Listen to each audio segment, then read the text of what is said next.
Hare Krishna, welcome you all. Let's do Kirtan, then we start 16th chapter. Hare Krishna, Hare Krishna, Krishna Krishna, Hare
Hare Hare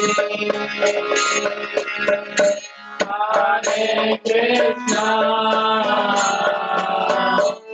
Hare Krishna Krishna Krishna Hare Hare Hare Rama Hare Rama Rama Hare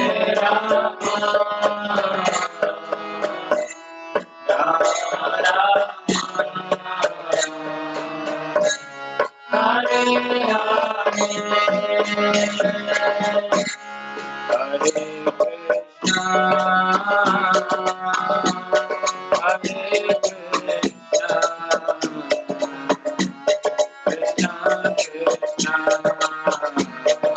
Krishna,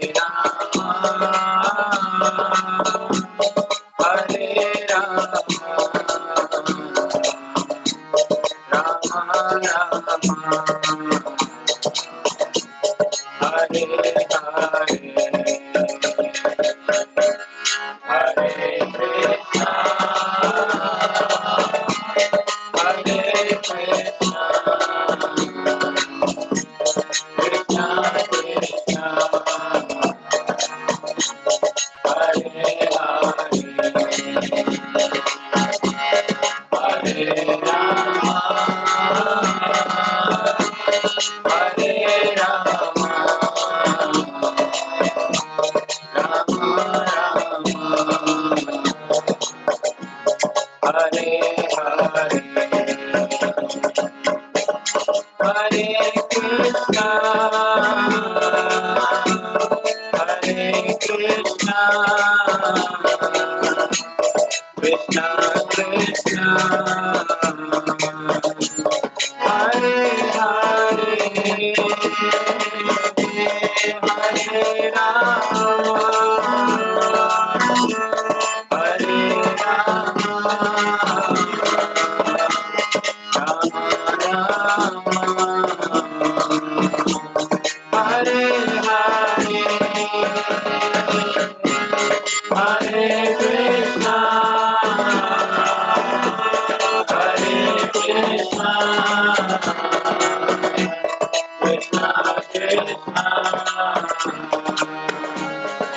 Hare Hare, Hare Rama, Hare Rama, Rama Rama.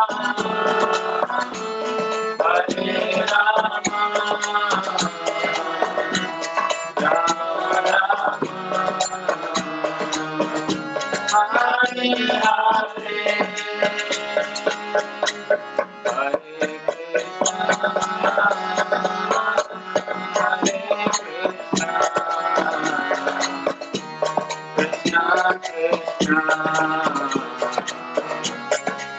Krishna Krishna Hare Hare Hare Rama Hare Rama Rama Rama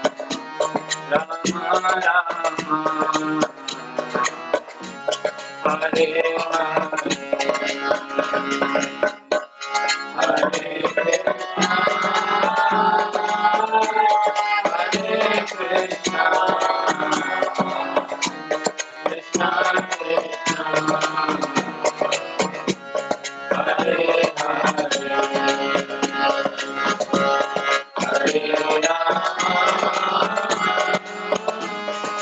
Hare Rama Rama Rama Hare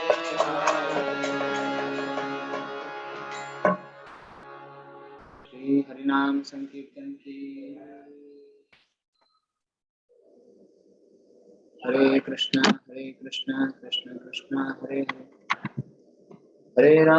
हरे राम राम राम। ओम विष्णुपादाय कृष्ण पृष्ठाय भूतले श्रीमते भक्तिवेदांत स्वामी नमस्ते सरस्वती देवी गौरवाणी प्रचारिणी निर्विशेष शून्यवादी पाश्चात्य देशकारिणी Jai Shri Krishna Chaitanya Prabhu Nityananda Shri Advaita Gadadhar Srivasadi Gaur Bhakta Hare Krishna Krishna Krishna Hare Hare Hare Rama Rama Rama Hare Krishna. Welcome you all in our 16th day. Journey is almost about to end. Not end, but new journey will start after this. Our batch is ending on Tuesday, and as we announced previously, that after this we have level 2 classes. These are weekly classes. So the current batch, previous batch, their level 2 classes are going on. So you will meet other devotees. The level 2 has lots of discussions based on different themes, various various pastimes, various incidents from Bhagavatam and other literatures. It will be every Wednesday, same time, 7:30 p.m. or 8 p.m. sometimes. So you all will be added in our new group. Once you are added in our level 2 group, you can leave the current group, but for a few days, for next 1 week at least, be in this current group because we will be rolling out the certificates very soon. If you submit quizzes as soon as possible, we will be able to release the certificates also. At least for 1 week or 10 days, stay in this group, current group, and simultaneously we will add you in our level 2 WhatsApp group, which will happen every Wednesday. Several other devotees are attending level 2. We all will meet. We will have bigger gathering. It will be in Hindi, so I hope everybody understands Hindi. Yes, Roma Mataji? Hare Krishna Prabhu.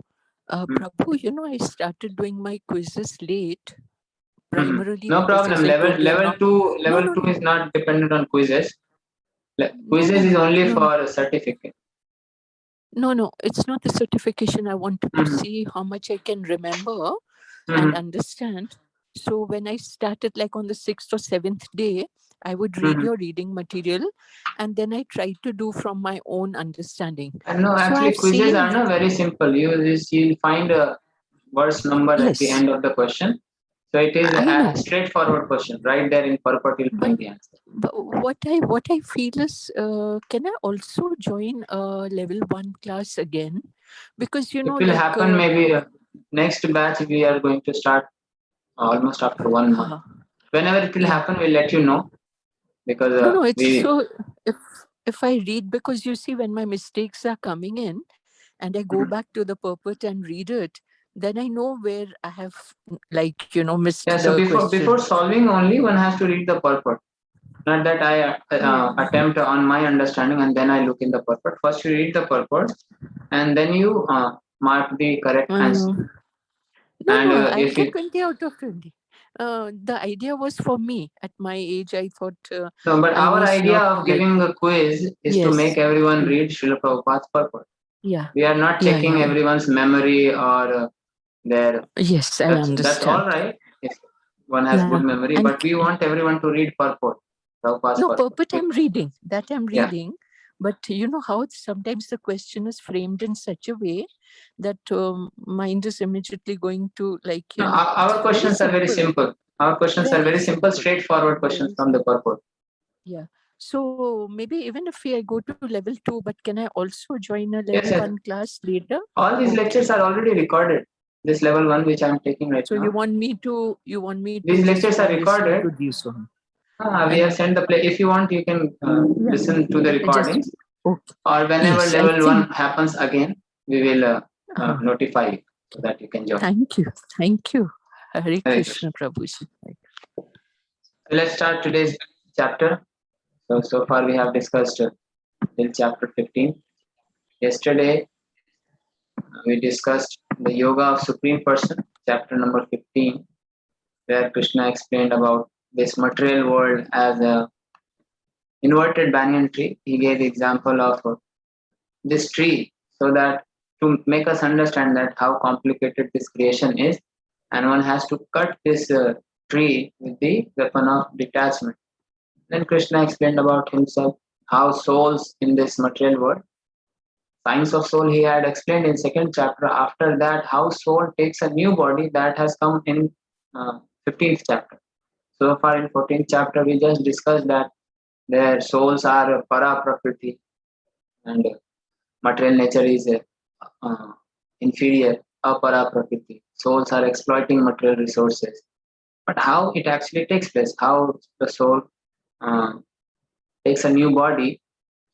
In some previous chapter, in some eighth chapter, little discussion was there that whatever we remember at the time of death, we get that new body. So that remembrance is a whole life business. One cannot remember anything at the point of death which he desires. He will only think what he has habituated, what he is habituated to think of. So this requires whole life of practice. If we practice Krishna consciousness throughout our life, it's very much possible that we can remember Krishna at the time of death. Plus, bhakti has an advantage. The advantage is the material world, when you prepare for an exam, and if you forget your answers when exam happens. So no teacher will give you marks just because you studied hard or just because of pressure you are not able to solve the question, but otherwise you are very good at the concept. Your entire what do you say, entire labor, entire hard work is tested at the time of exam. If a student is able to write the answers nicely, he is promoted, he gets a good score, he gets good college. Otherwise, again appear for the exam next year. But bhakti is not like this. Krishna, although he says in Bhagavad Gita, Antakale chamam eva smaran mukta kalevaram, one who remembers me at the time of death, he gets the mukti. He comes to me. Yaha prayati samad bhava. He attains a nature like me. But what if a devotee has practiced his whole life, he has served Krishna, but at the time of death, due to some reason or other, maybe his body is very his body is troubling him, or he's feeling lots of pain, and he's not able to remember Krishna. What if he's in coma? What about that? What if he meets accident? Suddenly he's going somewhere, he meets accident. So there are chances like this. But bhakti is not like that. Krishna says, it will come in 18th chapter also. We may remember Krishna or may not remember Krishna, but Krishna sees that whole life he has served me. It's not how one leaves his body or when he leaves his body, but it is how one has lived his life. Krishna sees that. So our whole lifetime of practice does not go in vain at the time of death if we are not able to remember Krishna. Krishna says, I enter into his consciousness. If he is not able to remember me due to physical stumblings, physical blockages, I enter into his consciousness so that he can see me. And then I take him back home, back to God. So such is the glory of devotional service, that one never loses anything. And at the time of death also is able to remember Krishna. So chapter 15 describes, so this chapter 16 is the divine and demoniac nature. Why we are discussing this, why Krishna is talking about divine and demons. Arjuna is not a demon, and opposite party is demon, that's why this war is happening. So how a person who has divine qualities, how he behaves, and how a person who has demoniac qualities, how he behaves, what is his thinking. So far in previous chapters you have heard of divine qualities. Like in previous chapter also, Nirmana, Moha, Ajita, Sangha, Dosha, Adhyatma, Nitya, Vinivritta, Kama. These are divine qualities.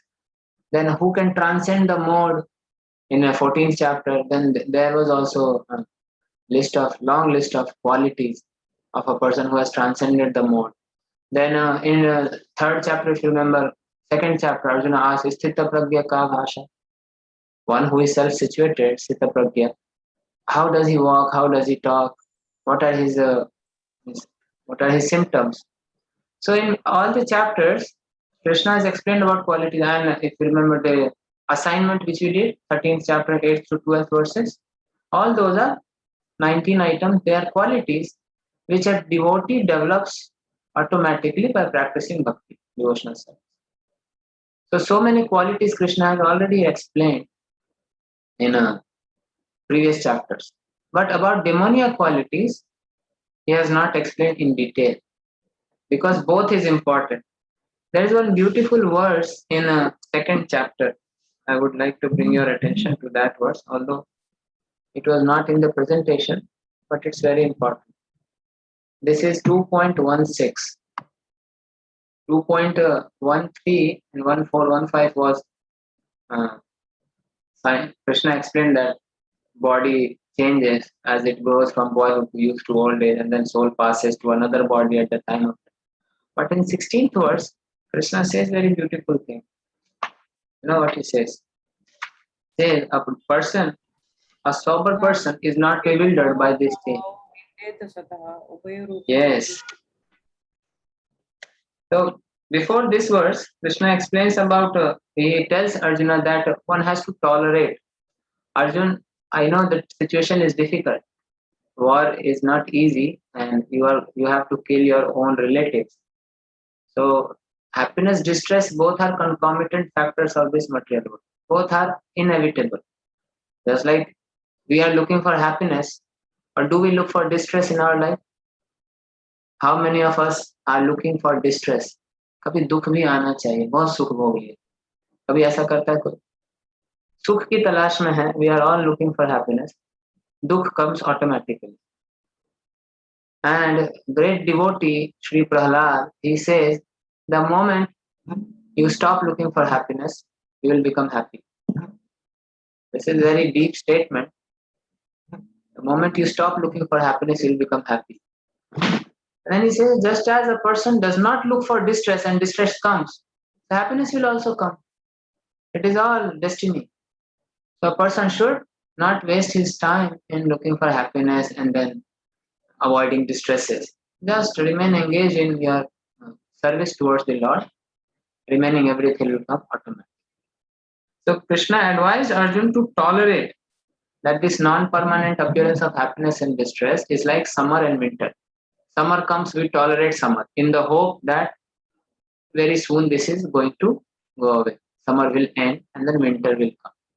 Then chilly winter. In Mumbai, nobody is feeling cold. But those who are living outside Maharashtra, even at this outskirts of Maharashtra, like which is touching Madhya Pradesh or UP, there people feel cold. Here Mumbai, we never experience winter. Nobody wears sweater. But those who are living in north part or even in south, it is very cold. But still people tolerate, thinking no, but very soon this winter is going to end and then spring will come. So Krishna says this is non-permanent. Happiness, distress are non-permanent. One has to tolerate. And who can tolerate? Then Krishna says, one who is not disturbed by this happiness and distress, he is steady. And such a person is eligible for liberation. And then Krishna speaks this, na sato vidyate bhavo, na bhavo vidyate sata, ubhayor api drishtantasta anyos tattva darshim. He says, those who are seers of the truth, those who have seen the truth, they have concluded that this material existence has it has no value. They say that of this non-existence, material body, there is no endurance. No matter how much we try to protect it, it is going to end. And of the eternal, that means the soul, there is no change. So this they have concluded by studying the natures of both. This line is very important. Anyos tattva darshivi, antaha. They have concluded by studying the natures of both. So that means, why I'm bringing attention to this verse, it means that a person who is practicing a spiritual life, he should have knowledge of both, of this material world and of this spiritual world, both. He should have knowledge of what is favorable, what is unfavorable. He should have knowledge of what qualities I have to cultivate, what qualities I should not develop. So it's not that it's all about all the time we are listening good, and we'll become good. Definitely that is there. But we must also know what are those bad qualities, who are adharmis, and who are the demons, why they are called demons. So that tomorrow, if I don't know what are demoniac qualities, then I may misunderstand demoniac quality as divine.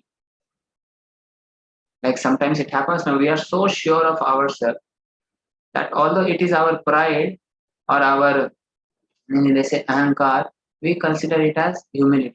We think, no, I am okay, I am right.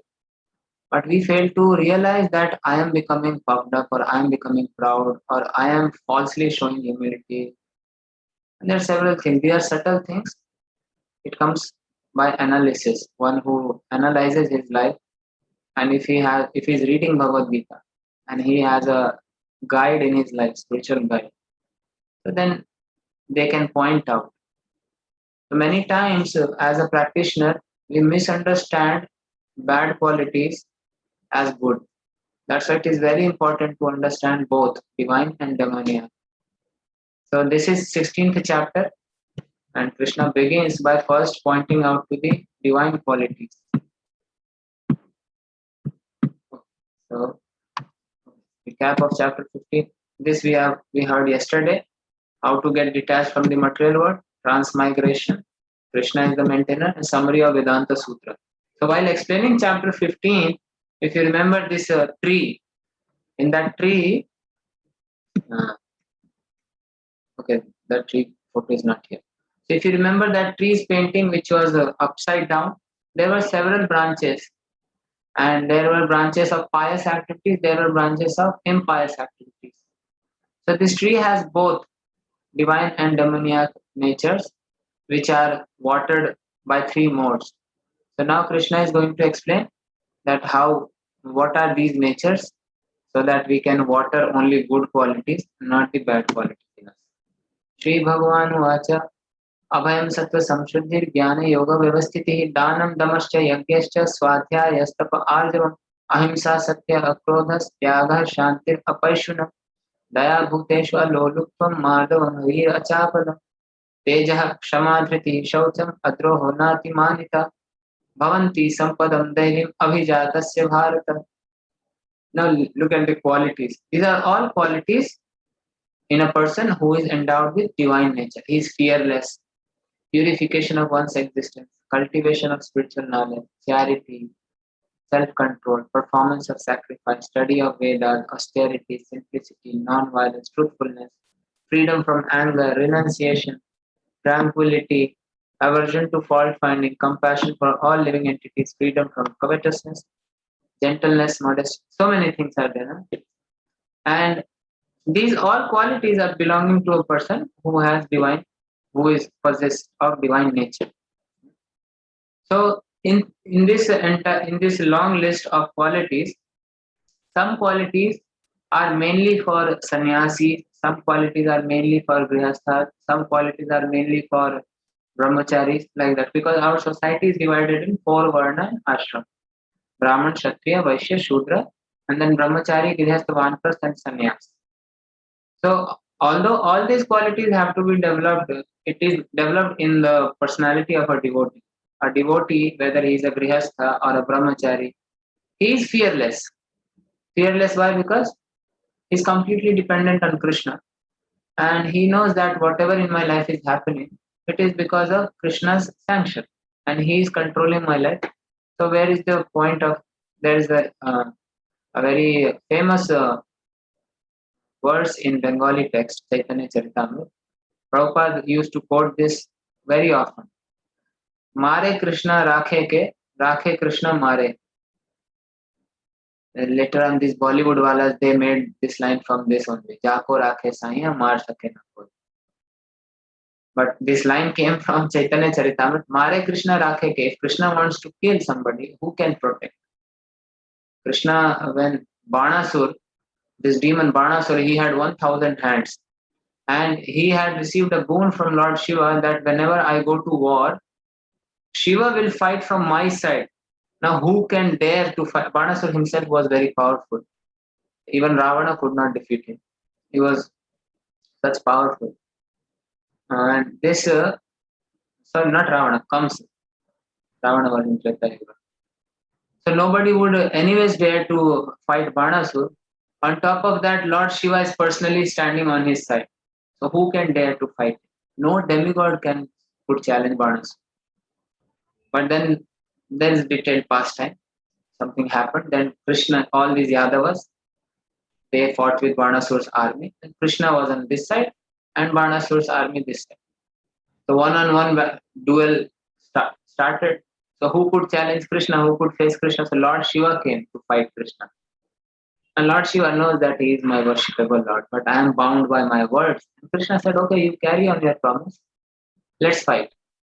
The devotee and Lord are fighting with each other. And then it explained in Bhagavatam, Lord Shiva threw his most powerful weapon, which he releases at the time of destruction. It is not Pashupat Astra, by the way.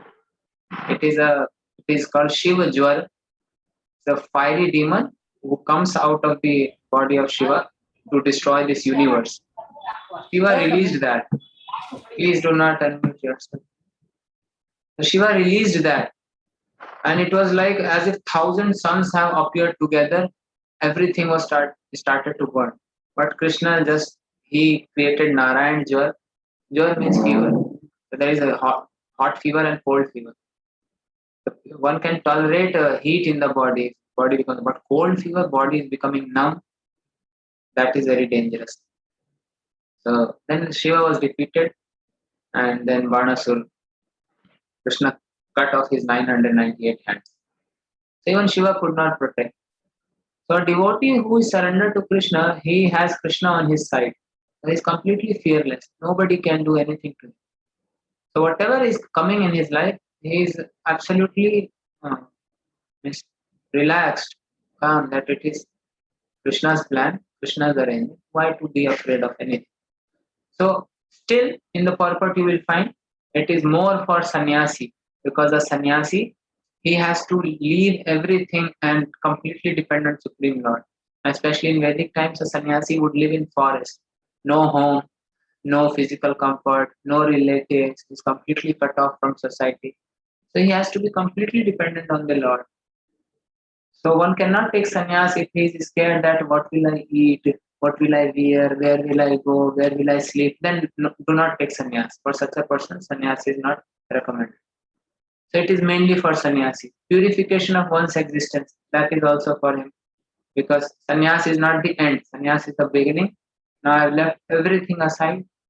Now I have to purify my existence. But if you see, this is for us also. All of us are chanting Hare Krishna Mahamantra, reading Gita. Why? To purify our existence. Unless we are pure, how can we go back to Godhead? So all these qualities come in the personality of a devotee when he practices devotional service. But still, because society is divided in 4 Varna and ashram, so you'll find Prabhupada explains in the purport. So I have made a table. You can do this assignment yourself also, so that when you write yourself, it remains in the memory for long. So just like there are several qualities which are for everyone, brahmachari, grihastha, vanprastha, sannyas, all. And these keywords are mentioned here. Like Swadhyaya, Tapa, Arjavam. Swadhyaya means a study of the Vedas, simplicity, non-violence, freedom from anger. Now study of Vedas is mainly for brahmacharya. Because brahmacharis, they live in Gurukul. Gurukul means to cultivate knowledge. And based on that knowledge, then he moves on, whether he wants to enter Grihastha ashram or remain brahmachari. But student life is mainly for study. So Swadhyaya, study of Vedas, is mainly for brahmachari. But modern scenario, if we look at modern scenario, we all are reading Vedic literature, aren't we? You all are reading Bhagavad Gita. I am reading Bhagavad Gita, and we all must read every day. Prabhupada recommended that at least 1 hour one should read every day. So this has to be practiced by everyone.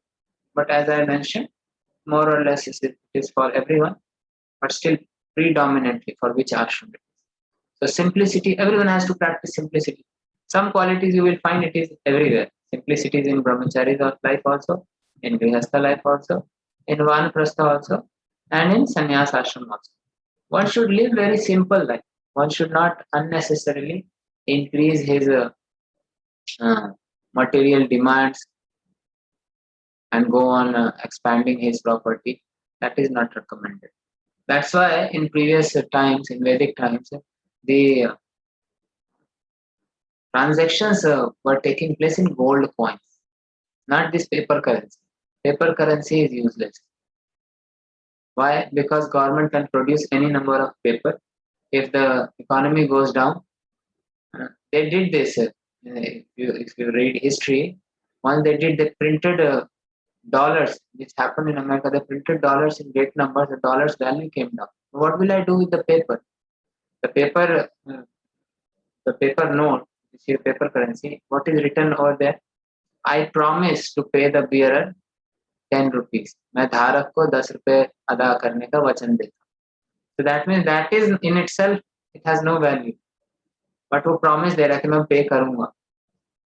So when the economy goes down, then this paper currency has no value. If you remember 3 years back when this Modi government they banned 1,000 rupees note, and so many paper currency became useless. All that black money which people had hoarded in their home, several people they they even forgot that I had kept notes in diary or somewhere, and later when this note was not exchangeable, then they found out अरे यहाँ भी पैसा छुपा के रखा हुआ. Then it's just paper, no value. Similarly, this digital currency, no value at all. Anyone can hack your system and just change the digits. Actual wealth is land. When one has land, when one has cows, when one has gold, that is actual wealth, not paper currency, not digital currency. So that's why exchanges were happening in gold because gold will always remain uh, costly. I mean priceless. And also to exchange something to do the transactions. Before that, barter system was there, and transaction would take place in gold. So, like if I want to purchase something, I cannot carry lots of gold with me. इतना सारा अशर्फी लेके बोरे में कैसे जाएगा? So that would check unnecessary increase of property or wealth of people. So that unnecessary hoarding is not happening. Means if somebody is doing bigger transactions, that means he is accumulating more than his necessity. It's very simple to understand. I purchased a BMW today. Do we need BMW to travel? It is just for my sense gratification.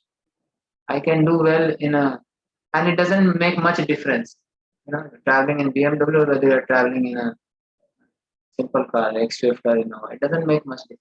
One doesn't feel that much difference in comfort. But still, just to show to others, people are increasing their wealth. So that would be checked in Vedic times because the transactions were taking place in gold. So people were living a simple life, and richness, the prosperity was measured in the terms of how much crops, how much grains one is producing. We are not going to eat nut and bolts. So who is farming today? So much land is just like remaining like that. Nobody is growing food. And today we are working so hard and the food is becoming costly. You see, a good diet one cannot afford in city. A good balanced diet. Even if a person is earning 50,000 rupees per month, especially in cities like Mumbai, Bangalore, Delhi, still they are not able to eat a good balanced diet, wholesome diet. This is not advancement.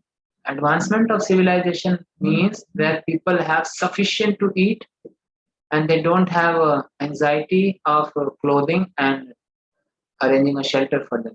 Roti, kapda, makan should be easily available for everyone. That is called prosperous country. Not that we have many buildings, we have many flights, we have many weapons, we have big army. But when it comes for eating, we are eating bread and jam, not even complete breakfast. And then for that bread jam, I'm working 10 hours a day. So Vedic culture meant simplicity. So that I can devote my life, my energy for practicing spirituality, practicing Krishna consciousness. So whether a brahmachari, grihastha, vanprastha, sannyas, everyone was living a simple life. Non-violence, non-violence, everyone practices non-violence. We heard definition of non-violence yesterday in 13th chapter. So like that, various things are there. Charity, self-control, performance of sacrifice. All these qualities belong to grihastha. Brahmachari cannot give charity because he is not earning anything. Vanprastha means when a person is old, husband, wife, they are old, their kids are grown up, they can take care of themselves. So husband, wife would take retirement from family affairs and from job so that they could together take association of sadhus, saints, and hear from them. So this is called Vanaprastha, go to forest. And modern times one cannot go to forest. So actual meaning of Vanaprastha is taking association of sadhus because in Vedic times the sadhus would live in forest. So grihasthas they would leave home after say 50 years when kids are grown up and they would go to forest. But purpose is to take association. Just by going in forest one does not become spiritual. Just by bathing in Ganga one does not become spiritual. We can go to Haridwar, we can go to Rishikesh, take bath in Ganga, that is purifying. Unless and until we hear from sadhus in the places of pilgrimages, we do not get the real benefit. The actual blessing of Lord is when we hear from sadhus. Like you see, lots of people they come to temple, they take darshan of the deities. But when class is going on in the temple hall, they don't sit. Our class is going on and they are just taking darshan and leaving from backside. So they are not getting actual blessings. They are getting benefited. One day they will get this uh, propensity, they'll get this desire to hear from sadhus. The actual blessing of Krishna is when one hears from a pure devotee, from sadhu, when one reads his scriptures. So brahmacharya, vanaprastha, sannyas, this is for that. They are not earning. Only grihasthas are earning. So for them, charity is there. Charity means to purify one's income. Why charity is important? Let's try to understand this because this is a very uh, misunderstood point. People think that sadhus or these brahmanas or pandits, they are just like leeches. They are just sucking the blood. They are not working any. They are not working. They are not contributing to the economy, and they are just living by begging. uh, And so that's why people are becoming more and more averse in giving charity. Definitely, there were some. There are some crooked personalities who are dressed like sadhus and they are robbing people. So people are losing faith also. But that does not mean. It doesn't mean that just because some duplicate items are sold in the market, so real items are not available, and one stops looking for the real item. No, it is our responsibility to look for the genuine sadhus. So charity, why a grihastha should give charity? So when we are living in this material world, scriptures tell that we have devarshi bhutatrinam pitrinam. Nayam rinina kinkaro charat. We have lots of debts on ourselves, Just like if you have debt, bank loan, so you have to pay the bank. Even if you are getting good salary, you are not enjoying all the salary because you have to pay to the bank. If you don't pay to the bank, one day they will send their bodyguards and they'll take something from your home equivalent up to that amount. And if you are not able to pay that, then you can be put behind the bars also. So such person who is not paying tax or is not paying off his loan, paying off his debt, what is he called? He's a rogue, he's a thief.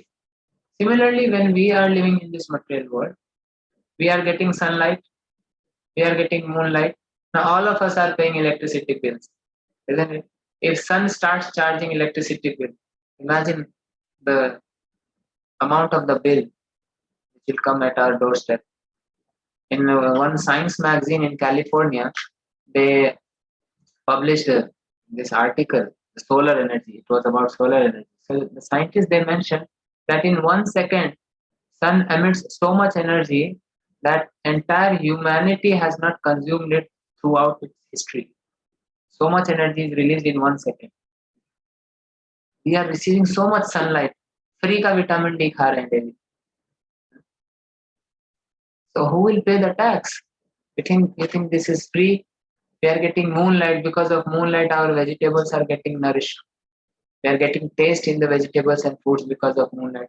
Rivers are flowing, mountains are there, trees are there. So many. What are we making? Is anything belonging to us? We are utilizing everything which belongs to Krishna. So there are so many tax departments. So whatever we are using, we have to pay the price. If we do not pay the price, then we are called thieves. So then there is universal government which fines us, which puts fine on us and put us in a lower species of life. So one who does not give charity, he is a miser. He becomes greedy for his wealth, and from the greed of the wealth, just today only we were reading this beautiful section of 11th canto, Srimad Bhagavatam. So from the greed of wealth, 15 other vices, bad qualities develop. So by giving charity, what one is doing, he's purifying his income, he's paying off the tax. So that's why one has to give charity to his, so many charities one has to do. He has to give to the demigods in the form of performing big, big sacrifices where money is involved because you have to purchase ghee and samagri. So one has to perform sacrifice. One has to give charity to his relatives. One has to give charity to his known ones. One has to give charity to the poor people. One has to serve his parents, use his money for serving his parents. We cannot use everything for ourselves. Just because I am earning, so I'll use every penny for myself. That is not allowed. So many debts we have to, and the sages, saintly personalities, because of them we have this knowledge. If they did not preserve this knowledge, we would remain ignorant forever and glide down. Because these sages have preserved this knowledge and they perform lots of austerities to preserve this knowledge, we are getting benefited. So one should give something to sages also. And sages, they just keep for minimum, bare minimum, and they give it back to the society, distribute it to needy ones. So it is the duty of a Brahmana to receive dan and to give dan also. Dan pratigrahan. So Brahmana pratigrahan means he accepts and then he gives dan also. So one must, a grihastha must do charity. Some part of his income he must do because every income has some sin involved in it, directly or indirectly. So we pay off our tax and we purify our income. So now, when it comes to charity, where do I go? Where do I look for the right people? Otherwise, it may end up in a wrong hand and it may be misused. So scripture says, Devarshi Bhuta Prinam Pitrinam Nayam Rinina Kinkaro Charajan Sarvatmanaya Sharanam Sharanam Gato Mukundam Parivirtikar. One who has surrendered to Mukunda, he doesn't have he doesn't have any obligations towards all these personalities. Devarshi, Bhuta, all the living entities, Nirnam, to the king uh, and demigods, to anyone. So one who gives charity to Vaishnava who is using that money for propagating Krishna consciousness, then he doesn't have to worry that oh, I had to give charity to this place also, that place also. So that's why whenever people go to pilgrimage, they would give charity to the devotees over there so that they would use that money to maintain the holy place and use that money in preaching. But now because of influence of Kali Yuga, many several places or almost more than 90% you will find that this has become a business and they just dress themselves in the garb of sadhus and they're just making good business. But still, it doesn't mean that all are like that. All are like that. There are many such bona fide temples, authorized temples, which are established by acharyas. If you give charity there, definitely it is going to be used in service. So all these four sampradayas and their prominent temples, if you go and look there what they are doing, where they are using money, you will find that it is being used in lots of preaching activities and social activities also. Like Tirupati Balaji, if you go, every day they are feeding 20 lakh people. Every day, free. You go, you can take free prasad. So where from that is coming? People's donation. And so many big temples they are maintaining. Lots of people are coming for darshan. You go to Udupi temple, they will give you prasad. Every day, lots of people, they just stand in the queue and free prasad is distributed once a day because as much they are getting, that much they distribute. ISKCON's Food for Life project, this has now we have now made Guinness record, especially last year in COVID time. So much more than 15 lakh plates under midday meal scheme are distributed every day in just Delhi, NCR, and Mumbai city. What about others? Every temple. Prabhupada's vision was that no one within the vicinity of the temple, within 10-kilometer radius, should go hungry. Wherever there is a temple, no one should be hungry within 10-kilometer radius. So every day you go to any ISKCON temple, they will be distributing some prasad you will always find. If nothing, khichdi is available for free. So many people are coming, they are getting prasad. We have our this cow sheds. This is another project, cow protection. Big farms are there, lots of cows. Here in Mumbai, we have Talasari farm, and there are more than 500 cows rescued from slaughterhouses. More than 500 cows. They're not giving milk. They were rescued from slaughterhouses. We just got to know that someone is taking them in truck to slaughter them. We rescued them. So I'm maintaining them. And similarly, there are several other projects. We use money for preaching activities. We all are connected through Zoom. We have our website. We have our Zoom subscription. We are maintaining our channels. We are using gadgets. So all this requires endeavor. In a 12th chapter, when this progressive stages of devotion came, if you have read the purport, you will find in Nishkam Karma Yoga or in Sakam Karma Yoga, in that purport, Prabhupada mentioned, every endeavor needs what? Money. Every endeavor. So that money comes from charity. So Grihastha, he gives charity to Vaishnavas so that they can use that money for serving the Lord, and in that way he is getting benefited. The Grihastha is getting benefited. So why I took a lot more time on this, because this has to be understood very carefully. Otherwise, people misunderstand that they are just asking for money all the time. But no, one should give charity as per his capacity. But everyone must give charity.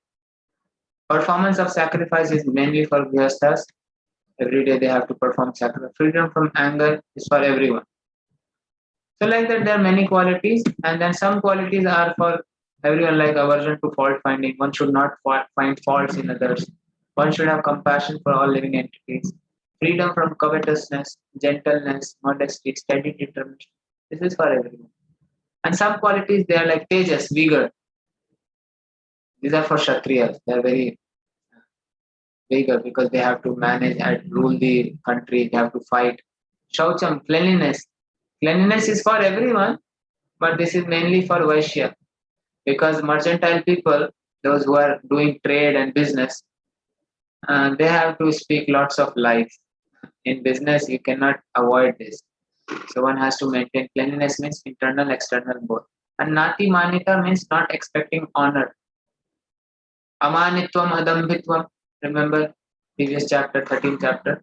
Amanitvam means humility, Adambhitvam, pridelessness.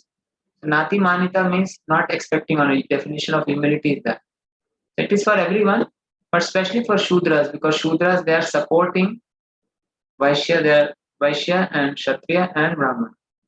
But if Shudra is expecting honor in return, then that becomes very difficult situation, because then he will not work unless he is honored. It doesn't mean that he should not be praised, but he should not expect it. Because if he starts working for praise or for honor, then he will not do his duty. And if Shudras, they do not do their duty, then how will a person do business? How will a Kshatriya manage? Or how will a Brahmana? Brahmana does not need, he is independent. But it is for Shudras only. So they will not be employed properly. So there are many things which can, each and every quality can be explained for several minutes. So what you all can do is read the purport, make the table, just like I made the table here. You yourself try to make this table. So you'll get good understanding. So this is your assignment for tomorrow. I'll ask who all have done their assignments. Otherwise, 10,000 rupees fine. Now Krishna explains about demoniac qualities. दम्भो दर्पो अभिमानश्च क्रोधः पारुष्यमेव च अज्ञानं चाभिजातस्य Partha सम्पदमासु. Their qualities pride, arrogance, conceit, they cheat, anger, harshness, ignorance. These qualities belong to those of demoniac nature of Samastita, just like Duryodhana and Part. So Krishna assured. Okay, there is a video. Okay, just a moment.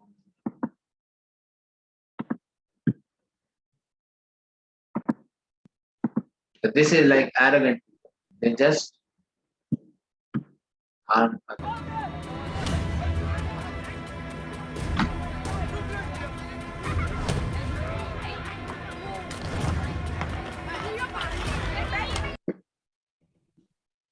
Just like an elephant who becomes mad because of his strength.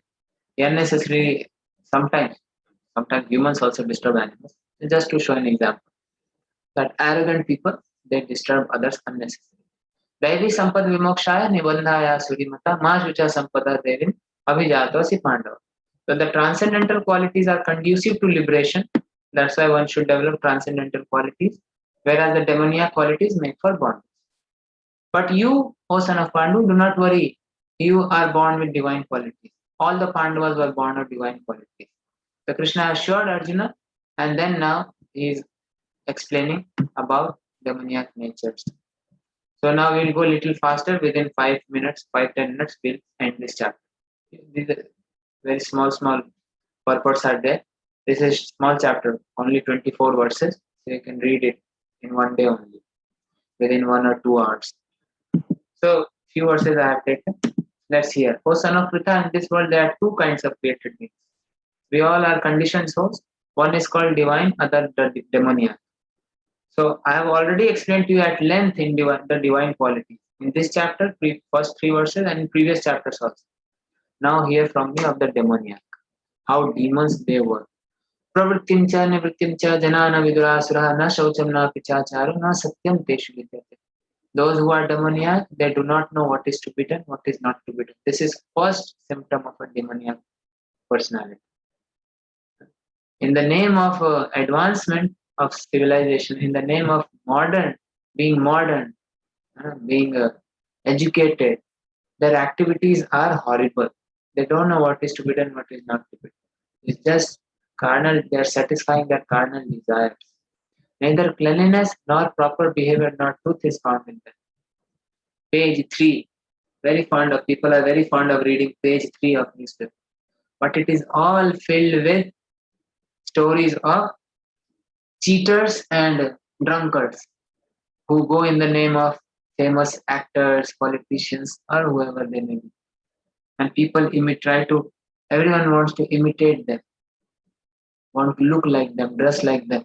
But their personal life is hollow, no good quality, filled with cheating propensities, backbiting, so many things. So they don't have external cleanliness, neither internal cleanliness. This is and not truth is found in them. Asatyam, what do they say? No God, see, no God, stop worrying, enjoy your life. This is demons, because the moment I accept God, I have to accept that there is law in the nature, and then there is law of karma, and then I have done so many bad activities, I have to suffer the reactions. So best is to close your eyes. There is no God, so there is no danger. Like I gave this example previously also. When a rabbit is attacked by a lion and is not able to run, then he closes his eyes. Oh, I cannot see lion, that means there is no lion. But death is, Krishna says, I come to these demons in the form of death. So, but these demoniac people, what do they say? Asatyam pratishtham te jagadahur anishwaram aparaspara sambhutam kimanyat kama hetukam. They say this world is unreal, with no foundation, no God in control. It is just produced of sex desire, has no cause other than lust. Why this existence is growing? Because reproduction, that's all. It is unreal. It has not come from any God. It just came by chance. All these atheist philosophers, scientists, they all fall in this category. They give these stupid theories of Big Bang theory, Darwin theory, because living entities are, different species are procreating, reproducing, so population is exploding. So it is only lust which is the basis of this creation. This is demons. And based on this conclusion, their activities are so horrible. Etam drishtim avashtabhya nashtatmano alpa buddhaya prabhavanti ugra karmana kshayaya jagato ahita. And look at their activity. Following such conclusion, the demoniac who are lost to themselves, who have no intelligence, engage in unbeneficial, horrible works meant to destroy the world. They make weapons, they set up big factories, industries, which is just killing everyone. It is not benefiting anyone. Now, we have several videos from UNESCO and other organizations, US organizations, and very animated, very lots of years of research they have done to bring out to everyone's notice how these industrialists, they slowly uh, brought people from forest, forced them to work in factories, and destroyed all these natural resources, and they just to fill their pockets and go on continuing going on expanding their business. But all those who are working in their factories, they are suffering. Maybe I can share that link. It's not connected to Gita. It is just how in modern times they're exploiting the world. So what Gita talks about such people. They why they are engaged in these activities? Because they think I can just do it. When I was in college, I was very fond of watching in school from school time only. I was very fond of watching Discovery Channel and Nat Geo. Why? Because they show so many scientific episodes and scientific shows.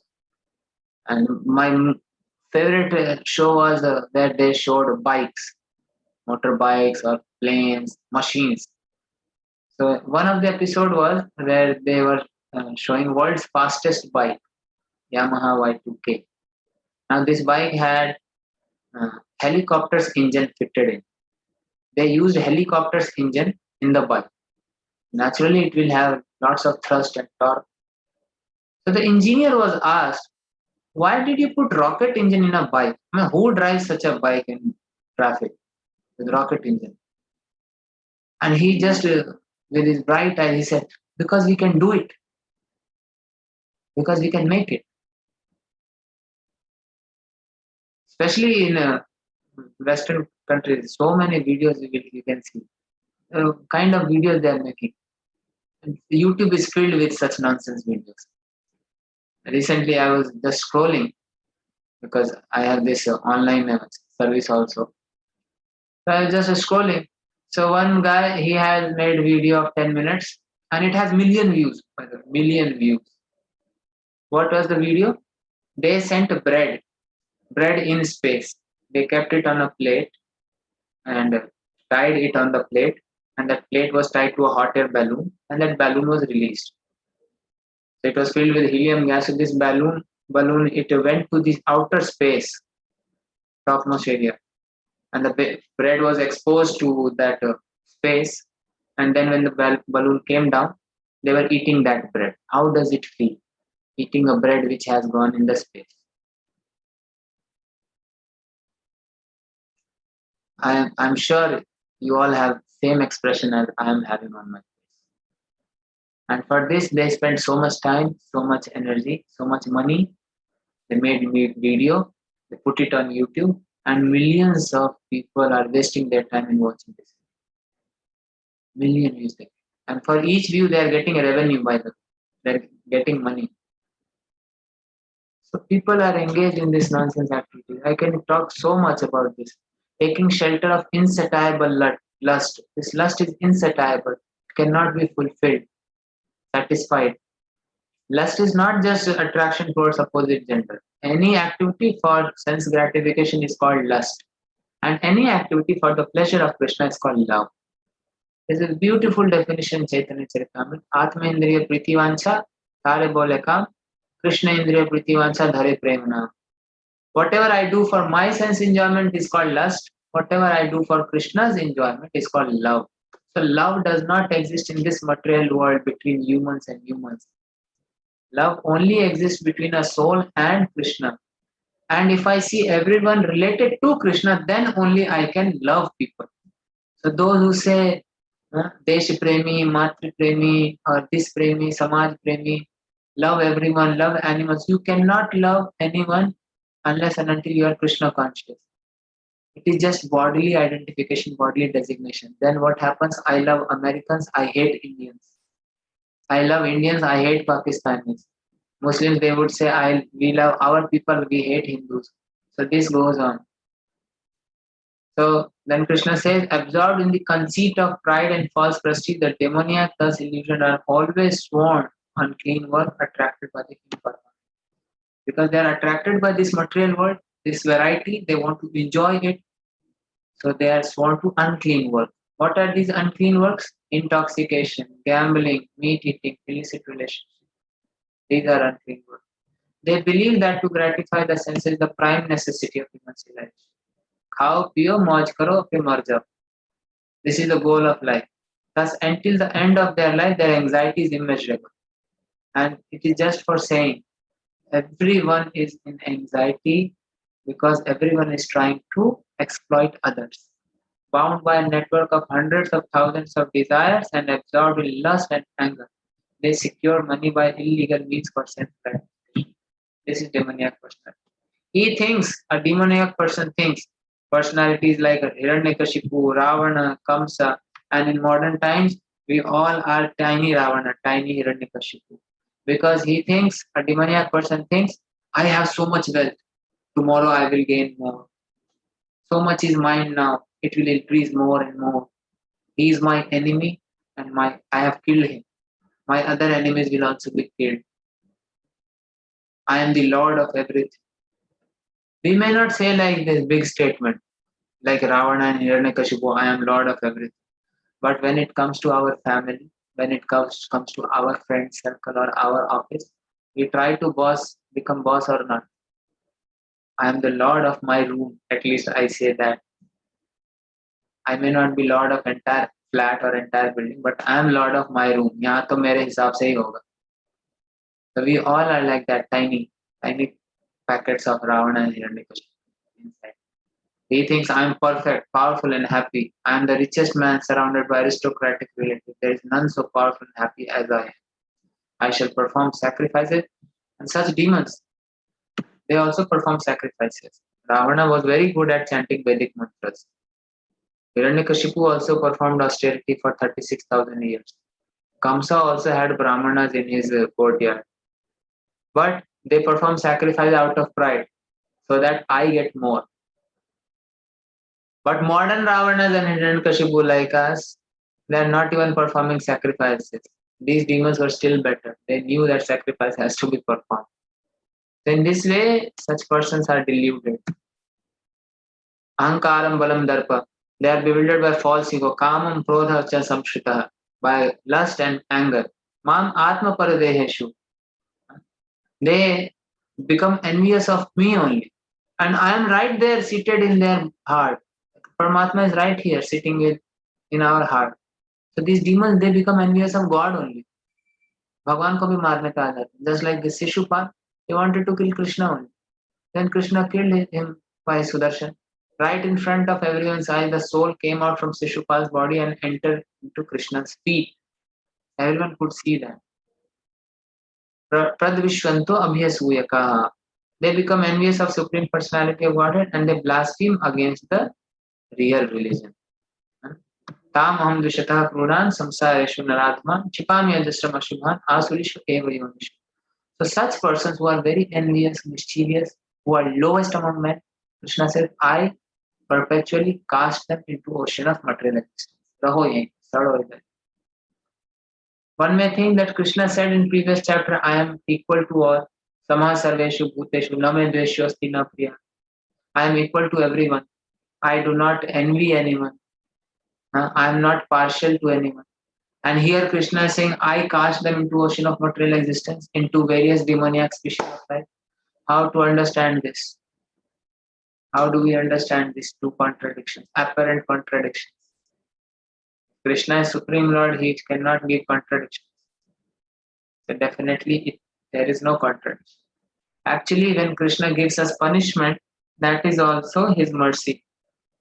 Sometimes father slaps the child, but that's not father's hatred towards the child. It is father's love. Because the child is going in wrong direction, so he has to be brought on right track by giving a tight slap. Only then he will listen. So those who are engaged in horrible works, who are disturbing others, destroying the environment, Krishna puts them in lower species of life, in hellish worlds, so that they may be reformed, transformed. Their reactions are burned like that. So Krishna does not want, he is not happy in creating, maintaining, and destroying this material. Because of us, he is doing this. And to teach us, he takes several measures. Sometimes he comes himself, and if we do not listen to him or his representatives, then he comes in another form. And that form is very ghastly, which demons see. And we don't wish to see that form. So Krishna then says, attaining repeated births among the species of life, the species of demoniac life, O son of Kunti, such persons can never approach. Those who have demoniac quality, they cannot approach Supreme Lord. Gradually they sink down. The more I try to satisfy my lust, greed, and anger, the more I go down. Krishna says these are three gates leading to hell. Trividam narakasyedam dwaram nashanam atmana. It destroys oneself. These three gates of hell: lust, anger, greed. One who tries to fulfill these three, satisfy them, he is actually going down and down. Because these three are like fire, and satisfying them is like putting ghee in fire. So sometimes when you pour lots of ghee in the fire, for a few moments, fire goes down because it is taking time to burn that ghee. But when the ghee has got fire, then it burns with bigger flame. Then it becomes more voracious.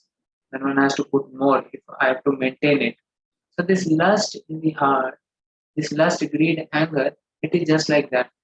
One who wants to satisfy his lust and greed is pouring ghee on the fire. Sometimes people say, बस एक movie देख लेता हूँ, एक movie देखूंगा फिर मैं पढ़ने बैठ जाऊंगा. Students, they think like, I'll just watch this movie, then I'll study whole night. And he opens one movie, then another movie, then third movie, then whole night goes, and he wastes his time. Then say, okay, tomorrow I will read. Then till the last moment, he thinks now, then now does not come, and then he looks for some help. यार कोई help कर दो, 4-5 question बता दो, and then he fails, and then he laments, cries. So anybody who tries to fulfill his lust, ultimately he becomes loser. He cries. Similar is for greed. It doesn't end. You think Jeff Bezos has stopped working now? Ambani has stopped working. Bill Gates has stopped working.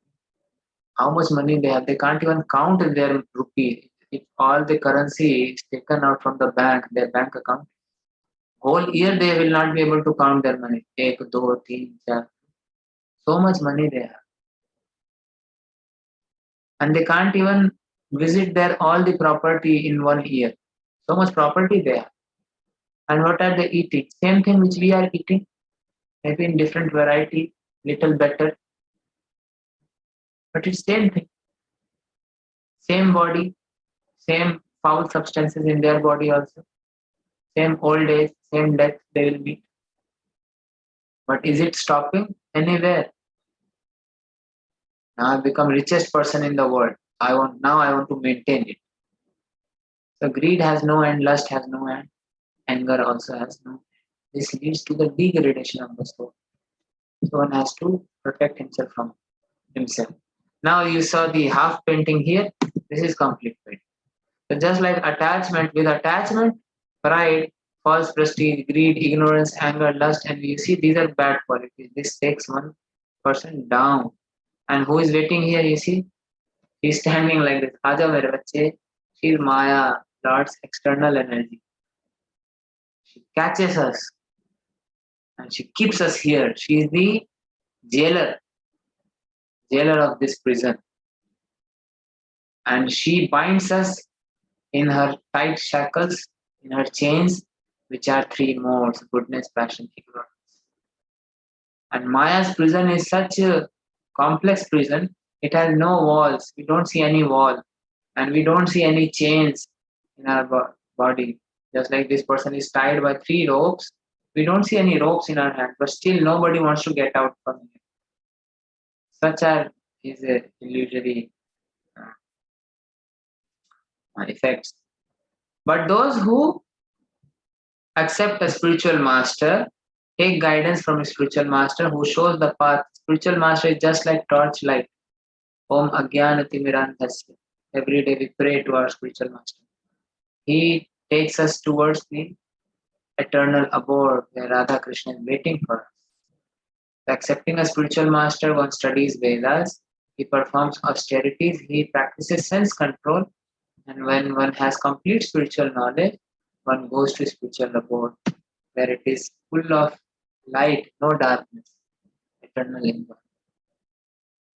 So a person who has escaped these 3 gates of hell, lust, anger, greed, he performs acts like this, conducive for self-realization, and attains supreme destination.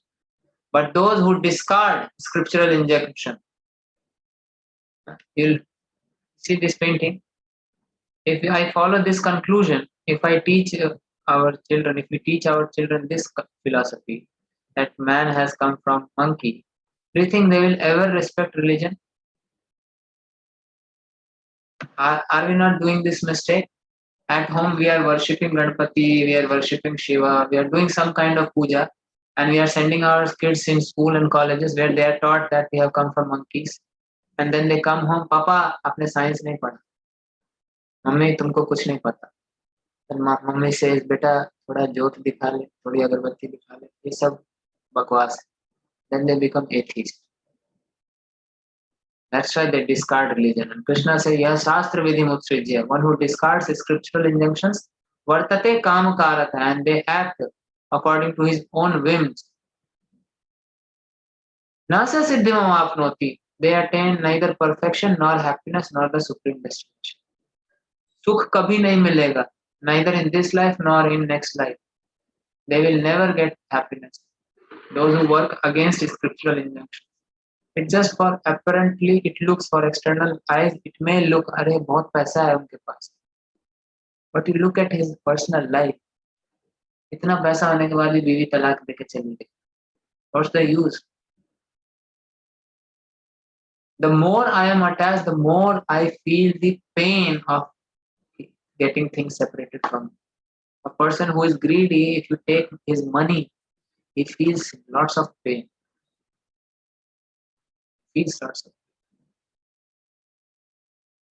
So they are full of anxiety in maintaining this big empire. It's not that the whole day they are enjoying. It's just in movies. Happiness in Kali Yuga is found only in 2 places. One is on the billboards, another is in Bollywood movies. Nowhere else. Because everything they show good and good. Hero, heroine, they are dancing. In one paragraph they are doing in India, other paragraph in London, third paragraph in Antarctica. Person, youngsters especially, they look at the movie and they think, मेरा भी life एक दिन ऐसा ही होगा. But they don't know the reality. Everyone knows the reality, it just requires little common sense, but nobody wants to understand reality. They keep themselves blind. That's why Krishna says, Tasmat Shastram Pramanante Karya Karya Vyavastito Gyatva Shastra Vidhanuktam Karma Kartum Iharasi. One should therefore understand what is duty, what is not duty by the regulations of the scriptures. Knowing such rules and regulations, one should act so that he may gradually be elevated. So this is conclusion of 16th chapter. Transcendental and demoniac qualities were mentioned in verse 1 to 6. And then how this demoniac nature, how these demons, they think, they work. And results of demoniac nature is degradation. It takes us to hell. So it is our choice whether we want to enter these 3 gates of hell, lust, anger, greed, or we want to accept a spiritual master, take guidance from him, read Vedic literatures, perform austerities, and go back to God. And Krishna consciousness, austerity is, there is no austerity at all. Is this an austerity? Sleeping on time, rising on time. Is this an austerity? In fact, to sleep late and wake up late is an austerity. 2 years back, these Japanese scientists, they got Nobel Prize in the field of biology. You know for what they got Nobel Prize? In medical field, they got the Nobel Prize. They proved that this human body is a biological clock. This nature works. It has a system. Our body has a biological clock.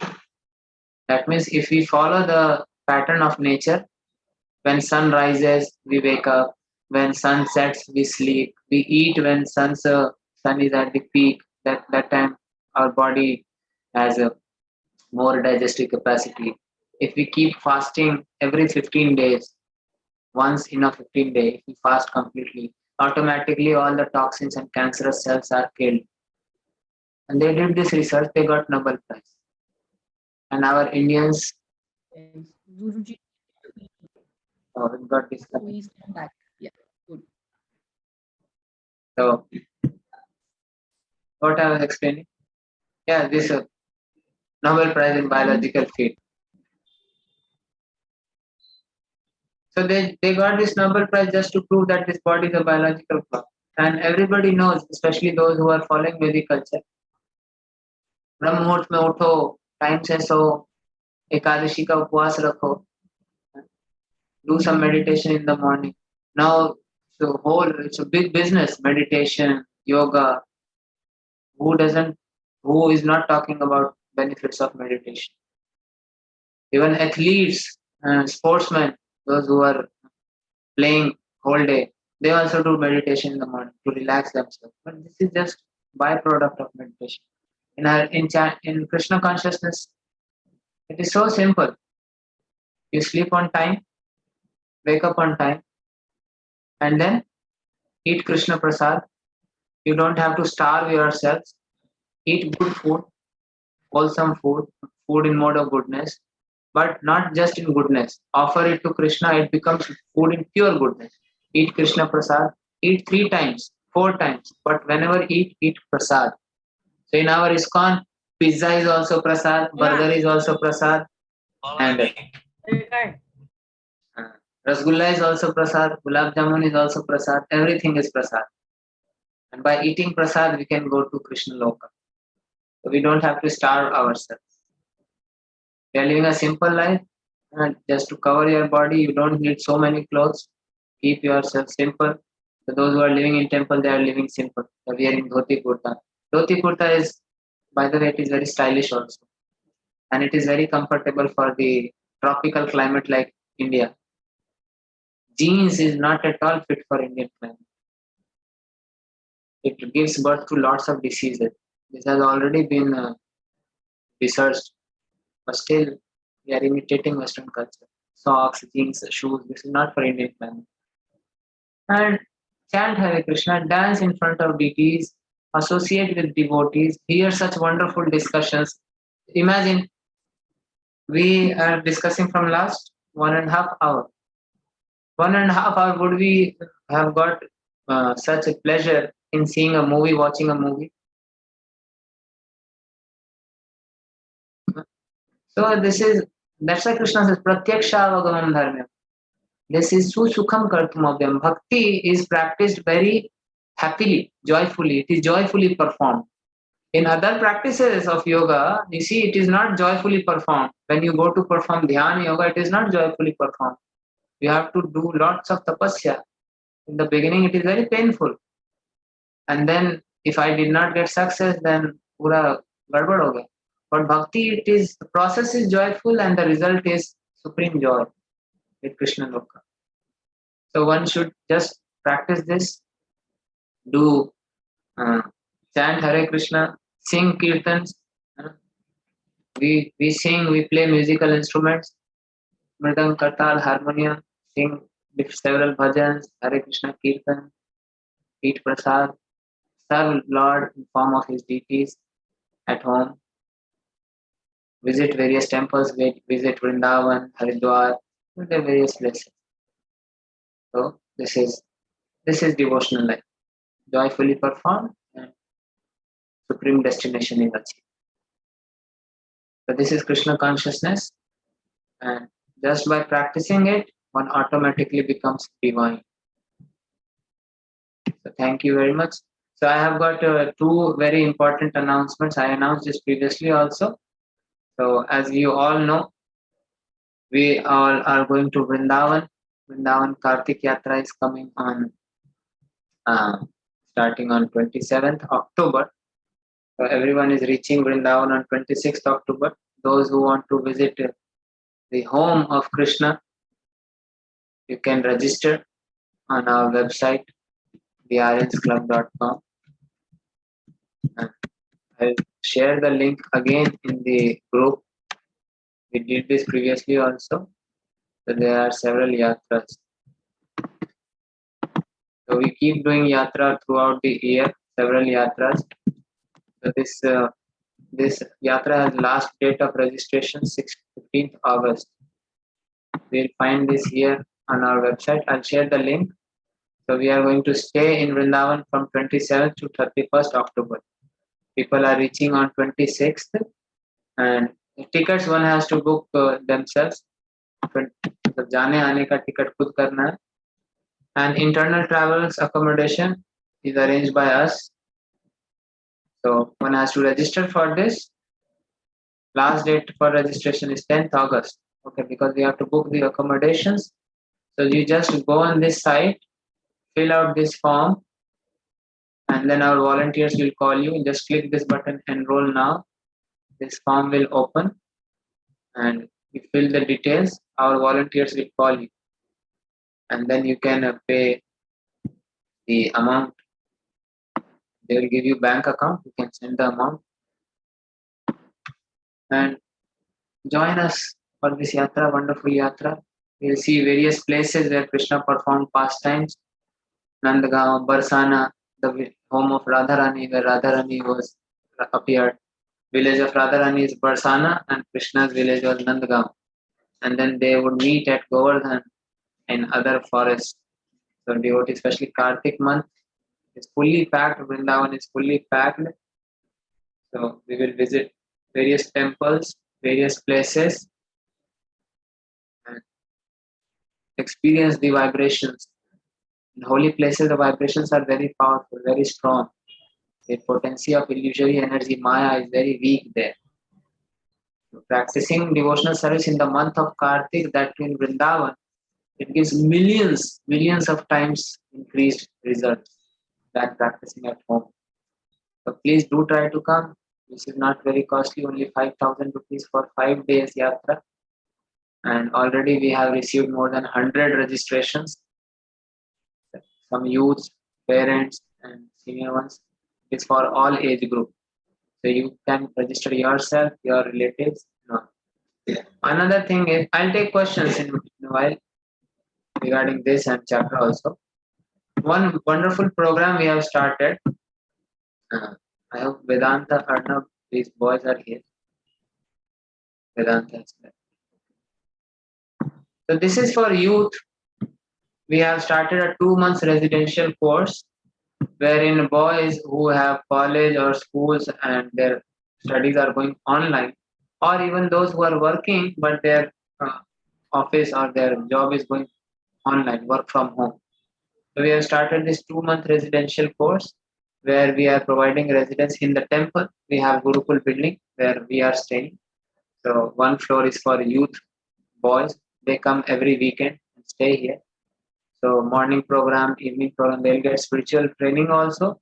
And then daytime, whole day, they can do their studies or work from home like that. This is just to give a spiritual environment to train the boys, and several activities are there.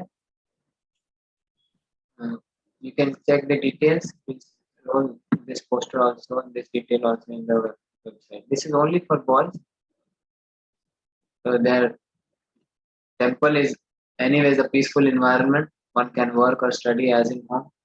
There will be personal counseling. There will be several seminars based on Bhagavad Gita, personality development workshops, communication skills workshop.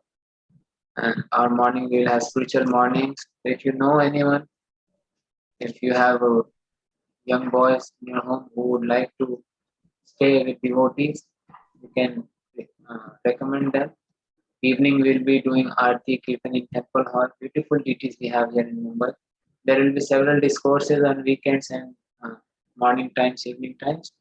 Discourses based on Gita, and there will be other things also, group discussions, team leading assignments, learn Mridang, Kartal, Shloka recitation. So one can join this course, and especially for them, youth also, they will get discount for Vrindavan Yatra. Because our program is ending in August, 31st October, 15th October. Vrindavan Yatra is starting from 27th. So several programs are there. One can take benefit, one should utilize this opportunity. Devotees are taxing their brain in bringing out new programs. So please take benefit of these and let us also serve you all. Please join for Vrindavan Yatra. Do register as soon as possible. Book your tickets. So I'm done for today. You can take questions now. Rohini Mataji. Hare Krishna, Prabhuji, Dandavat Pranam. Hare Krishna. Prabhuji, this Vrindavan Yatra, when will be the parikrama and where would be the accommodation? Accommodation will be in Vrindavan only. It's near our ISKCON temple, 500 600 meters from our temple. Like, have you been to Vrindavan before? Yes, Prabhuji. So our ISKCON is there. So ISKCON Vrindavan, and from ISKCON Vrindavan, within 1 kilometer radius, there are several guest houses, several ashrams. So we have booked 2 ashrams, which is very near, walking distance. Which ashrams? This is Mahavar Vaishya Bhavan, and then other is what is that? Sri Niketan. So 3 ashrams they have booked. Okay. So people are coming. They are all near about. Yes. They're all And close to us. parikrama would be on? Parikrama would be on maybe on 3rd day. Govardhan Parikrama. 3rd day. Okay. Maybe on 3rd day. And So these other places? Other places we are visiting, all the places we are visiting, we have booked the buses. Okay. We have deluxe the buses. Bus transportation will be Yes, okay. bus everything will. Yes. Okay, Prabhu. That is what I wanted to ask. Main is the parikrama. Yes. Everything is. Parikrama definitely attracts everyone. So it is 27, maybe on 30th or 29th. We'll see, because we have requested our senior devotees like Prabodhanand Saraswati Maharaj, Bhakti Ashrava Sharma. You may not be knowing them, but they are very senior sannyasis. They are living in Vrindavan from last 40 years. So they get invitation from all over the world, ISKCON world, to do Krishna Katha. They do very nice Katha. Very graphically they describe Krishna's pastime. They're like Brajavasis. So we'll get to hear from such advanced devotees. From last 27 years, last 40 years, Maharaj is doing Govardhan Parikrama. They are very spiritually powerful. 40 Last years. trip when I attended, I went through ISKCON only. There were 50 of us, and that time also ISKCON, which temple? To Juhu, ISKCON Juhu temple. Okay. You are in Mumbai? I am in Mumbai, yes. So they Who had organized this? I don't remember the group, but I had been, and it was wonderful because we had one Maharaj Prabhuji who was leading it, and he was explaining us all the importance of Radha Kunda and all the stories. Every time we stopped and we had good information about the places, and it was wonderful. The whole day we were doing Kartik is very special. You see in Kartik we do Deep Dan and all.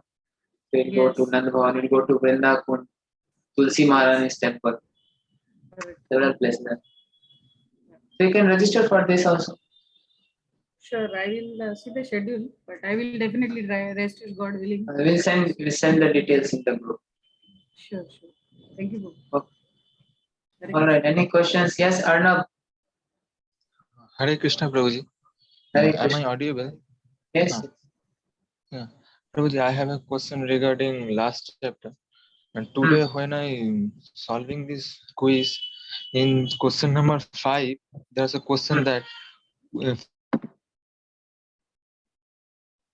history. So in part I saw that the answer is with knowledge. I could I not choose hear the the question. I could not hear the question. What was the The question? question is that with Hmm. dash, this is a fill in the blanks, with dash, shoot Hmm. one cut of history. Hmm. Okay, so I choose the answer knowledge. But the answer is determination and detachment. So I Yes. couldn't understand. Can you please explain it? So, did you attend yesterday's topic? Yesterday's class? Yes, yes, Prabhuji. So, what Krishna explains, Urdhva Moolam Adha Shakam Ashwatam Prabhuravayam Chandansya Parnani Ashtam Adhascha Urdhvam Prasritastasya Shaka Guna Pravruddha Vishaya Pravada Adhascha Mulani Anusantantani Karmanubandhini Manushya. This he explains about tree, and then in third and fourth, okay, it is in third and fourth verse, na rupam asyaha tathopalabhyate, na anto, na chadi, na cha sampratishtha. Ashwatthamenam suvirudha asanga shastrena. Krishna uses this word, asanga shastrena dridhena chitva. With determination, by the weapon of detachment, one should cut this tree. So, detachment needs a determination. If I have to be detached from mobile, I have to focus on my studies. No, I will not touch the mobile. So that is detachment. But to practice this detachment, I need determination. If I don't have determination, then I will fall victim to the sense gratification, isn't it? Yes, Prabhuji, yes. So, with determination, by the weapon of detachment, one should cut this tree. Okay, Understood? Okay, Prabhuji. Yes, Prabhuji. Oh, thank you so much. Okay, Hare Krishna. So, you are working or you are studying right now? No, Prabhuji. Actually, I am searching for job. Okay. You are in Mumbai? No, Prabhuji. I am in Kolkata. I am linked with Kolkata ISKCON already. All right. So we can talk if you wish. If you wish to talk, I am available. This is my number. You can text me on WhatsApp or we can talk tomorrow. All right. Yes, Prabhuji. Okay, thank you so much. Yes. Any more questions? Questions नहीं आया आज के chapter से. Questions are not coming from chapters. Either you all are taking time in reading. That's all right. But keep solving quizzes. Keep reading. If there are no questions, then we'll stop here. Yes, Mataji. when we do the quizzes, and when we see our score, then one goes back to read and understand. So it's very interesting. And you don't want us to redo our quizzes, no? To get 20 out of 20. You can redo the quizzes. It is not, we have not kept the check that once submitted you cannot resubmit. You can do it. I don't think, Prabhuji, that is possible. Mataji? That I don't think that option is there. I tried to redo that, it was not working. Acha. So then this time they disabled it because our admin he was getting like 3 4 entries from each participant. So for him it became. I tried doing that, so I was checking that, so it was not working. But at the end, when you submit, you can see the answers. How many correct answers you have marked, and then you see your correct answers also. Yes. So the purpose is we are not going to declare the marks who topped the exam. There is no special prize for the winners. The prize is that you are getting to read the purport. This is just to filter out because then we can give certificates to everyone. That's not a problem. It's just soft copy. Not sending hard copy to homes. But still, just to maintain the sincerity, we rolled out the quizzes. Like every day hearing but not doing. Yeah, but it's very helpful, Prabhuji, very, very helpful, because our mind works. And then suppose I get one wrong, then I go back to the whole purport and, try and understand why did I say this? So it's very, very helpful. I think So one question has come. really. Okay. Yes. Okay. Thank you, Mataji. Yes, Pinky Mataji. Pinky Tiwari. Hare Krishna, Prabhuji. Hare Krishna. Prabhuji, actually, sometimes we know what is right, what is wrong, what is good, what is bad, but we fail to implement those things in our life. So why does it happen? This happens because of lack of Ignorance. determination, lack of knowledge, because of ignorance. So that's why Krishna gives us the knowledge. So when one has knowledge, when one's intelligence is guided by proper knowledge, he can. This discrimination is the job of intelligence. Mind's job is to just propose. Intelligence job is to discriminate. Now intelligence can only discriminate based on the knowledge it has. A terrorist also has knowledge. They are very educated person. They can make bombs, they can make weapons, but their intelligence is guided by what do you say? It's not even knowledge. They are misguided. So they take wrong as right and right as wrong. One who is following dharma, for them they are kafir, and they themselves are killing others. So they are thinking that I am going to heaven. They are terrorists. So intelligence is misguided. So when one gets proper knowledge, and with knowledge one has to have strong practice also. Just knowledge does not work if one does not have spiritual strength. By spirit, that's why Krishna said, cut this, when he mentioned in this chapter, 3rd chapter, 4th chapter, Gyan, when he gave Gyan, this lust has to be cut by knowledge, power of knowledge, by spiritual strength, Krishna says. So how do we get the spiritual strength? By following the regulatory principle, by chanting. First thing is chanting. When you chant Hare Krishna, when you read Gita every day, when you follow the regulatory principles, then you can understand this is right for me, this is wrong for me. This I should do, this I should not. So then this mind's cheating does not take place. And it happens gradually. It will not happen in one day.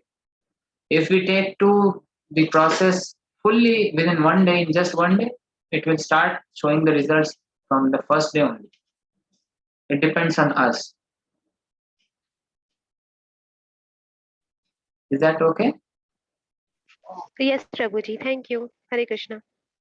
Hare Krishna. Okay, any more questions? May I? Yes, Mataji. Prabhuji, since you brought up this word kafir and all that, you see in the Quran, we know that Iblis is the one who's misguiding us.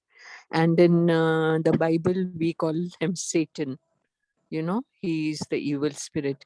In Gita and in our Vedas, have we any identified personality which takes us off the right path? So we are living in Kali Yuga, so we say Kali personified, he is trying to distract us. But the thing is, they are not supreme. Kali Yuga is not powerful, he is nothing in front of Lord's holiness. So even in Bible, Quran, when they give this sin or this, they describe this as a person who is distracting us. So it's not that we are not machines. So he can only impact us if we are separated from Lord. If we hold on to the Krishna's lotus feet tightly, then evil forces cannot do anything. So we have in Vedas, dharma and adharma, both are persons. In their personified form, they were created when Brahma was creating, in the beginning of creation.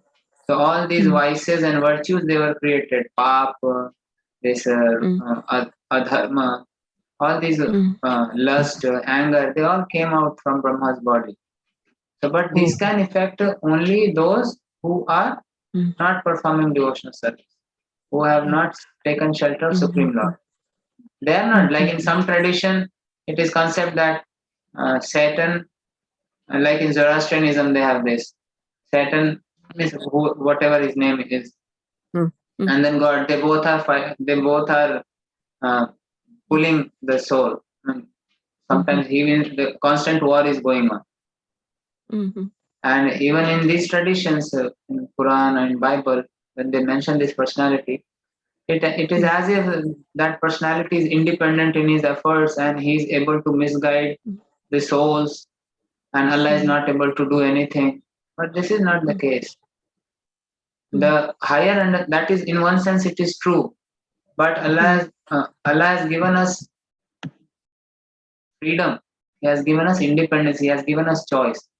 So if we choose to abide by His instructions, if we choose to live by His words, then these evil forces cannot do anything. Allah means all powerful. And God has to be all powerful. So it is one of the name of Supreme Lord. Supreme Lord has infinite names. But when it comes to giving a name to Supreme Lord, the best name could be Krishna only, can be Krishna only, because Krishna means all attractive. A person who is very powerful, he may not be very beautiful. That's why you see in these Abrahamic traditions, whether Jews, Christians, or Muslims, when they depict God, first of all, they think that God has no form because they don't have any description of God's personality. At max in Quran, it is mentioned that He created these 7 worlds in 7 days, and then He sits on His majestic throne, which is seated on water. This is the maximum description of Allah in Quran. But they don't have any more description than that. Why is He sitting on water? What kind of throne is that? Who sits on the water? Why did He create these seven worlds? Which 7 worlds He is talking about? When we come to Vedas, we understand these are 7 planetary systems. Bhulok, Bhuvarlok, Swarglok, Maharlok, Janalok, Tapolok, Brahmalok. And above earthly planetary systems, except this Earth planet, remaining all other planets of Bhuvarlok, Bhuvarlok are filled with varieties of facilities, enjoying facilities. Where these demigods, Gandharvas, Kinnaras, they are enjoying. Angels and Apsaras, they are enjoying. So these are like 7 heavens. And God just creates it. In Bible it is said, He said, let there be light, there was light. But then the detail of the process, how light came, how Mahat Tattva expands and then several elements, this is in Vedas. That's why these religions, they are compared to pocket dictionary, and Veda is compared to Chambers dictionary, Oxford dictionary. So they're not contradicting each other. But seekers of knowledge, those who just want to seek knowledge, complete knowledge, they won't remain stuck at one place. नहीं हम तो बस इसी book को पढ़े और इसके अलावा जो कुछ भी हो सब बेकार. The point is कि no one is independent, no one is more powerful than Krishna, and complete description of absolute truth is there in Vedic literature. He is not just all powerful, he is all beautiful also. How can someone be more beautiful than God? That means God is lacking something, then he is not God. How can someone be more knowledgeable than God? How can someone be more famous than God? How can someone be more wealthier than God? And how can one be more renounced than God? Any quality, it is present in God in infinite quantity. That's why he is God. So such a person, he becomes attractive from all angles. You see, a wealthy person becomes attractive. People want to meet Ambani, they want to meet Jeff Bezos, they want to meet Bill Gates. So they're famous. They're wealthy people. Those who are very famous, those who are like footballers, cricketers, people like to take selfie with them, take their photograph. Somebody is a world champion wrestler. So what are these personalities? They are displaying one qualities, and that too in very minute quantities. Still, they are very attractive to common people.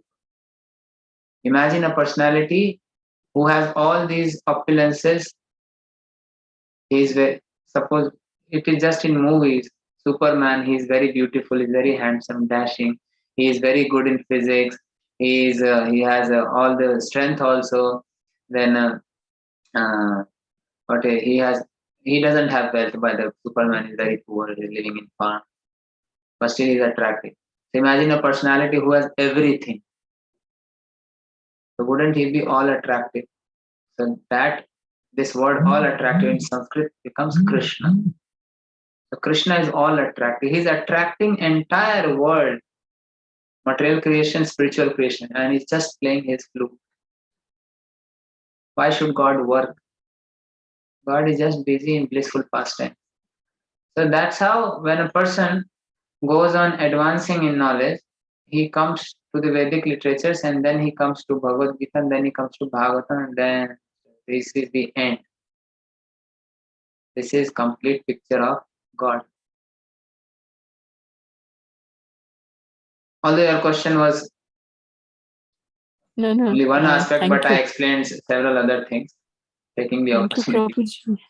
Because it actually, when you explain the completeness and the supremacy of Lord Krishna, many things get clear. Like in the Bible, the Father, and in the Holy Quran, Allah, one understands better.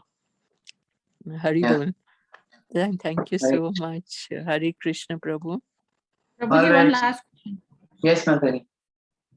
Prabhuji, this since you have mentioned about Bhagavatam and you said Mhm. after Bhagavad Gita it is Bhagavatam, and I was very curious to understand how much time would it usually take to read the Bhagavatam that is prescribed by ISKCON. And I have just started reading the first book, and there are 18 You have got books. Bhagavatam set at home? Yes, Oh, very nice. I got So, great. Yes. Our devotees have calculated, and if you read 20 pages every day, you will finish 18 volumes in 2 years. 2 years. 2 years. That's Okay. 18,000 verses. If you Yes, read 40 pages in a day, you will finish this in 1 year. 40 pages would take at least 2 hours per day. Yeah, 2 hours per day. If you read 2 hours per day, in 1 year you can go through entire 12 cantos. Okay, I have to just begun, so it is just starting. So I don't know. I'm just reading. All the best. Not at full speed. Thank you. Hare I Krishna. God started bless. I started in reading Bhagavatam in 2015, 2021. But in between, lots of other things also happened. I had several services also. So I'm reading sometimes in between also. But regular reading when I am reading is, if I strictly speak, as I am reading from first canto to second, I am still on fifth canto. Okay. In between, we have read several sections from 11th canto. Like I mentioned one example from 11th canto today. So we were reading some section of 11th canto. So like that, we have read several other sections. But personal reading, if I tell you honestly, I am still on fifth canto. Because I was So- particularly impressed about one canto on Gajendra Moksha. So that was Gajendra one Moksha that- is in 8th canto. Yes. So one can read any part, but Prabhupada recommends, especially when you read first canto, you read the introduction. It's very beautiful. So Prabhupada writes, he requests everyone that one should go canto by canto and then gradually come to the 10th canto. Yeah, so that Gajendra Moksha was one Prabhuji Maharaj was taking Hmm. session. So I Mhm. happened to listen to that. So that was very impressive. That's when I also was very keen to read the Bhagavatam also. Because he just took one part, but there are, it is believed to be all the forms of Lord mentioned in different cantos. Yes. So that's a wonderful study. So let us see. I want to learn that. God's grace may be with me. So that's what 2 years is what I should target. 20 pages every day if you read without fear. I will try Thank my you. best. Baki Hari Ichha. Yes. Hari has come to your home. Bhagavatam is literary incarnation of Krishna. Krishna has descended in the form of Bhagavatam in Kali Yuga. So you have brought Krishna in your home. Now he will not go away. Yes, that is God's grace. All right. Thank you very much. Hare Krishna. Thank We'll you. see you tomorrow. Hare. 17th chapter, the divisions of faith. Yesterday we discussed, a day before yesterday we discussed 3 modes of nature. Now Krishna is going to explain the divine qualities, demoniac qualities. So everyone has some kind of faith, and even these faiths are determined by these three modes. A person who is in ignorance, he has certain kind of faith. A person who is in mode of goodness, he has some other kind of faith. So much variety we see in this world. It is all because of these three modes. So what are these three divisions of faith? So Krishna will explain everything, even the sacrifices, charity, austerity, knowledge, everything in three modes. Krishna will explain. So very wonderful chapter is coming tomorrow. We'll see you tomorrow. Thank you, Prabhuji. Hare Krishna. Hare Krishna. Krishna.